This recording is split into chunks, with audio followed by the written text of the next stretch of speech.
Michele, hoje nos trouxe a Liadinha. Ela já tem um nome, que bonitinha da mamãe. Que coisa mais fofa. O que ela tá fazendo aqui? Quem é que convidou as crianças?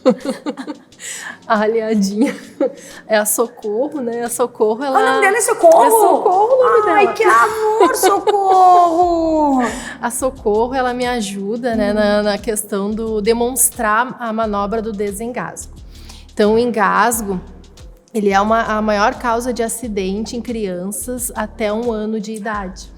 Então, é importante que todos saibam, né, a manobra do desengasgo. Então, a Socorro sempre me ajuda, já fazem mais de 10 anos.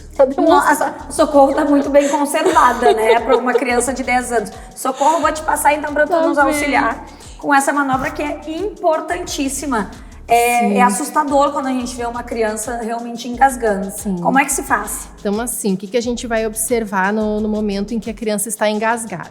O sinal de engasgo é quando a criança chora e não sai som, ela faz sinais de que está nauseada e pode mudar a coloração também, ficar pálida, roxeada.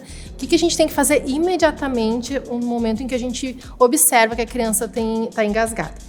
A gente tem que pegar a criança e colocar as mãos aqui na região da bochecha e ela deitada aqui no antebraço e apoiada na nossa perna, nem que a gente tenha que sentar no chão ou numa cadeira para ficar bem apoiado. E a gente vai fazer 5 golpes nas costas, com a cabeça um pouco inclinada para baixo. 1, 2, 3, 4, 5.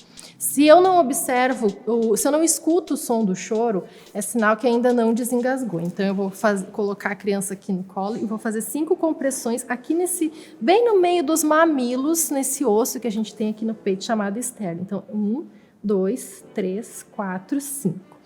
E esse ciclo de 5 golpes e 5 compressões deve ser feito até o momento em que a gente escuta o som do choro, que é sinal que desengasgou. Ou chegou algum profissional de saúde, ou a gente chegou em algum atendimento de emergência, mas a gente até lá vai fazendo essa manobra até a criança desengasgar. E deixa eu te fazer uma pergunta, Michele, assim, porque no desespero as pessoas têm dificuldade muitas vezes de pensar.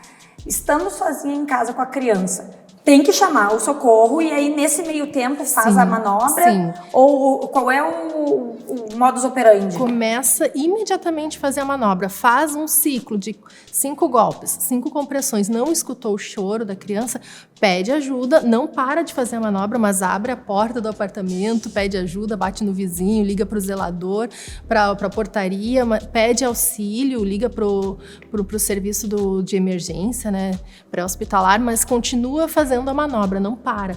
Né? E é essa manobra, 5 golpes, 5 compressões. Coitadinha da Socorro. Sim, o que pode ocasionar o engasgo, né? O leite, né? Pode ocasionar o engasgo, ou na hora, quando começa a introdução alimentar, então cuidar também dos alimentos que vai ofertar ali para a criança naquele momento da introdução alimentar, que não seja pequeno, que não seja redondo, para não ter mais riscos de engasgo. E quando, no decorrer do crescimento, elas passam a ter mais capacidade daí de engolir direitinho, né? Sim. Ou de mastigar para que engula. O momento mais crítico é até 1 ano? Até 1 ano. Mas claro que a criança ela nasce com um reflexo que ela se defende do engasgo. Tem um engasgo parcial, que é quando ela começa a tossir. Então, ela não é tão incomum, né, o engasgo total, que é esse que a gente tem que fazer a manobra, mas também a gente não precisa ficar tão preocupado que a criança ela consegue se defender, né, dos engasgos quando ela começa a tossir, né? Então, isso é uma situação assim bem crítica, né, do engasgo total que a gente tem que agir. É muito importante destacar isso, porque a gente tem na nossa cabeça aquela ideia de dar o empurra, dar um tapa nas costas, mas isso é para adultos e para criança é diferente. É diferente. Essa manobra se chama manobra de Heimlich, adaptada para essa fase, né, de que a criança ainda não caminha ou é menor de 2 anos. Daí é essa manobra dos golpes e das compressões. E é interessante que ela fica um pouquinho inclinada, ela não fica totalmente paralela ao chão. Tu dá uma leve inclinada aqui, né? Segura aqui na bochecha, dá uma leve inclinada e faz os 5 golpes, né? E as 5 compressões. Bom, espero que você nunca tenha que passar por isso, mas se estiver em uma situação em que se faça necessário, pelo menos já vai saber como proceder. Com essa dica incrível da Michele, que pode salvar a vida da criança que está com você. Muito obrigada, Michele. Agora me dá socorro, que eu tô com saudade. Dá um carinho pra coitada.